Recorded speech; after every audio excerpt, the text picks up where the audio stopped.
విఘ్నాలు తొలగాలని వినాయకుడిని పూజిస్తారు. బంగారం కొనాలంటే పెద్ద విఘ్నం అధిక తరుగే. మీ లలిత జ్యువెలరీలో తక్కువ తరుగు. బంగారు నగలు తరుగులో 1% తగ్గింపు. వజ్రాభరణాలు క్యారెట్ కు 5,000 తగ్గింపు.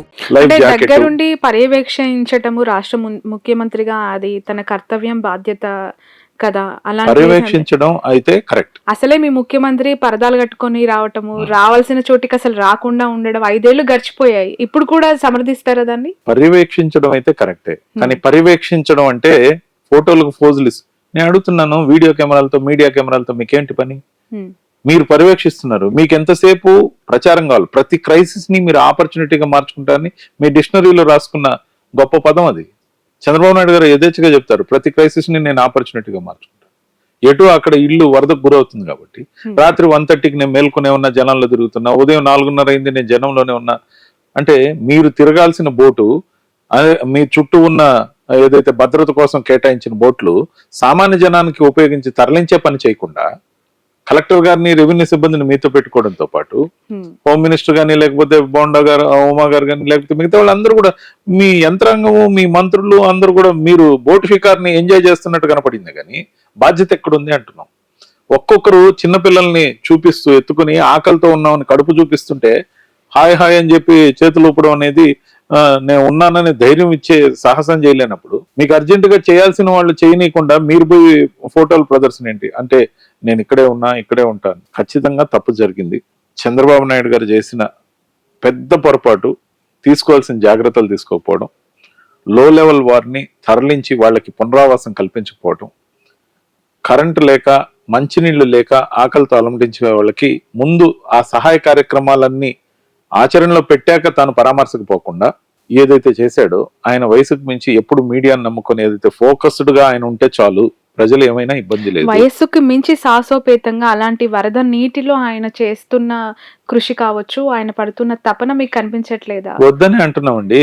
మీరు ఎంతసేపు మీరు ఆ పడ్డ తపనంతా, అంటే రాష్ట్ర ముఖ్యమంత్రి కాదండి, మీరు పడ్డ తపనంతా కూడా విజిబుల్ గా ప్రూఫ్ ఉంటే గానీ అది ప్రజల్లోకి పోదని మీకు తెలుసు.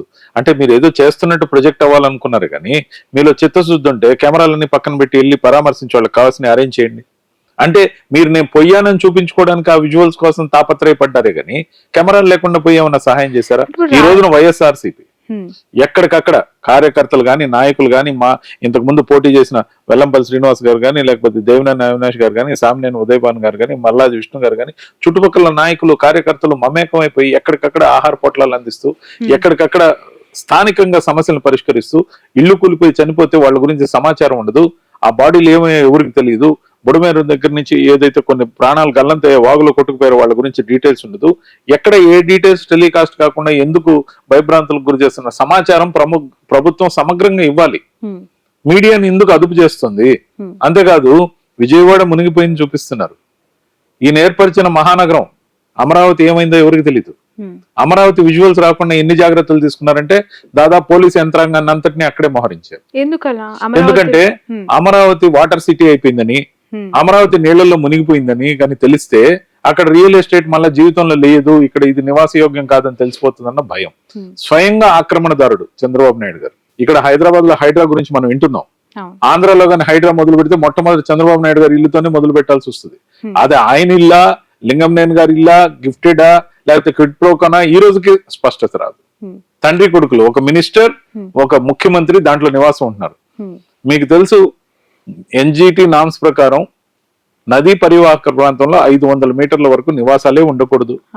జగన్మోహన్ రెడ్డి గారు ఒక ప్రయత్నం చేస్తే కోర్టుకు వెళ్లి అద్దుద్రాన్ని స్టేలు తెచ్చుకుని వ్యవస్థలను అడ్డం పెట్టుకుని అక్రమ కట్టడంలో నివాసం ఉంటున్న ఏకైక ముఖ్యమంత్రి ఈ దేశంలో ఉన్నది ఎవరైనా ఉన్నారంటే ఒక్క చంద్రబాబు నాయుడు గారే. ఇక్కడ మనం చూస్తున్నాం కాలేజీల చెరువుల దగ్గర, చెరువులు కాదండి, కృష్ణమ్మ ఒడిలో ఉంటున్నాడు ఆయన.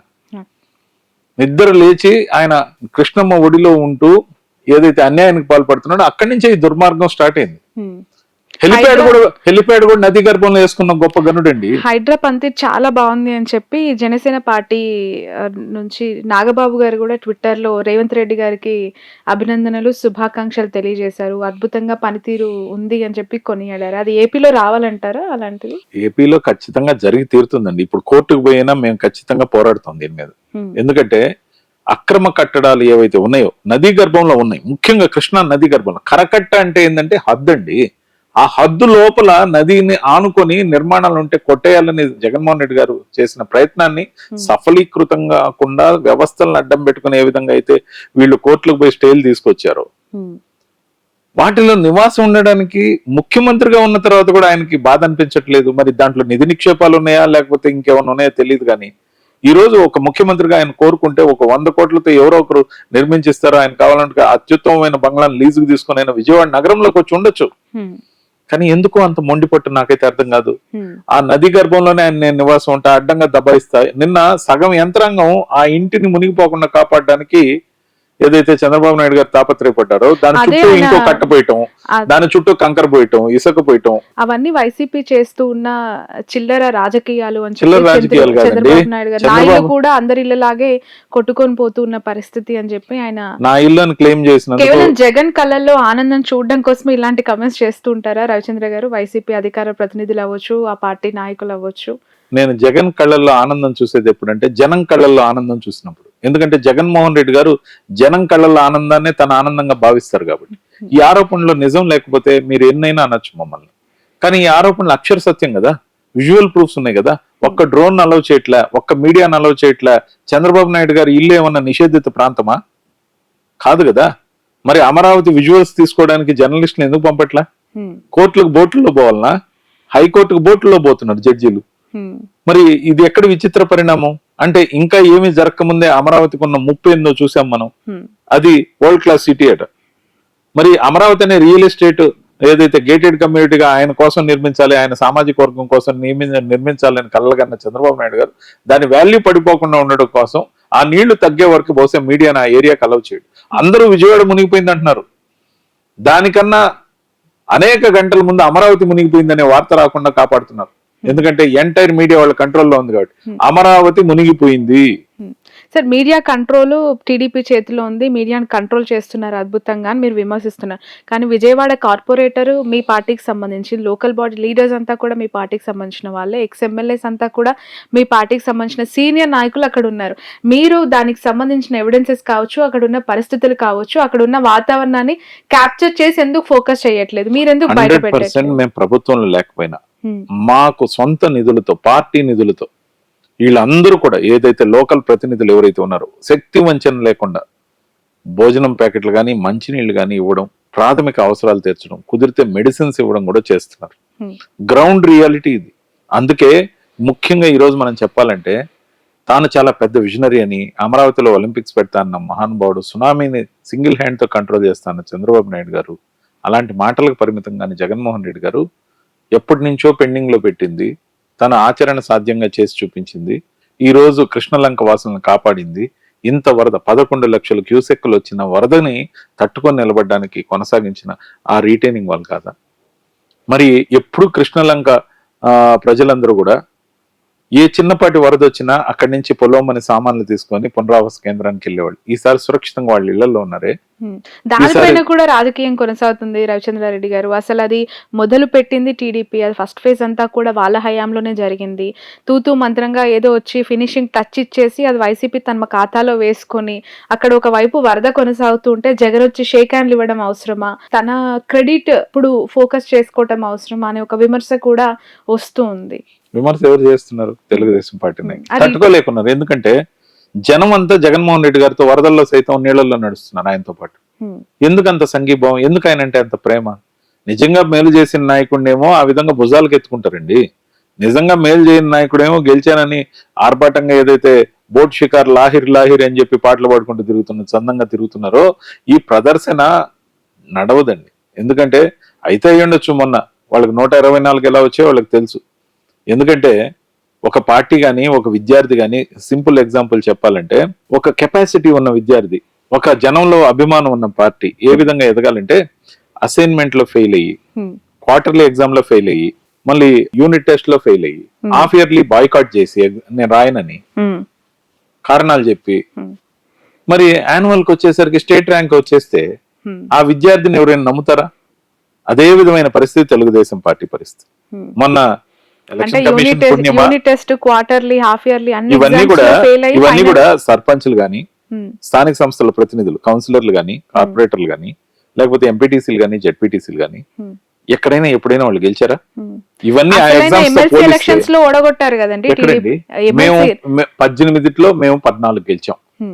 అంటే ఎవరు గెలిచారండి? 18లో 14 తక్కువనా 4 తక్కువనా కనీసం లెక్కలు రావాలి కదండి. అది కూడా లేకుండా ఓడగొట్టారు. ఇప్పుడు 18లో 14 ఎవరు ఎక్కువ బట్ గెలిచినట్టు? అది ఫెయిల్యూర్ కాదంటారు అధికార పార్టీ అంటే ఒక్కటి కూడా గెలవనీయకుండా చేయడానికి మేమేమన్నా ఎలక్షన్ కమిషన్ అండి? మేము ప్రజల్ని నమ్ముకున్నాం. ఎలక్షన్ కమిషన్ చేసిన దురాగతం ఈ రోజున మొత్తం ఈవీఎంలు కానీ, ఏదైతే మెమరీ కార్డులు కానీ, కంట్రోల్ యూనిట్ కానీ, బ్యాలెట్ యూనిట్ కానీ, వీవీప్యాట్లు కానీ, వీవీప్యాట్ స్లిప్పులు కానీ తగలబెట్టమని చెప్పి మెమో ఇచ్చిన ఘనత state election commission the, central election commission. నా దగ్గర జీవో ఉంది. ఏదైతే 26వ తేదీన రిమైండర్ జీవో ఇచ్చారో ఆ కాపీ నా దగ్గర ఉంది. యాక్చువల్ గా ఎలక్షన్ కమిషన్ ఆఫ్ ఇండియా 1వ తేదీ జూన్ ఇచ్చిన మెమో ఏదైతే ఉందో 4వ తేదీన రిజల్ట్స్ అనౌన్స్ కాగానే 14వ తేదీ అంటే within the span of 10 days completion entire these ballot units, control unit, memory card, వీవీప్యాట్లు, వీవీప్యాట్ స్లిప్పులు తగలబెట్టమని central election commission of India ఇచ్చిందంటే ఎలక్షన్ కమిషన్ ఆఫ్ ఇండియా దీంట్లో ఈ దేశంలో ఎలక్షన్ ప్రాసెస్ అనేది పారదర్శకంగా ఉందా, మిగిలిందా?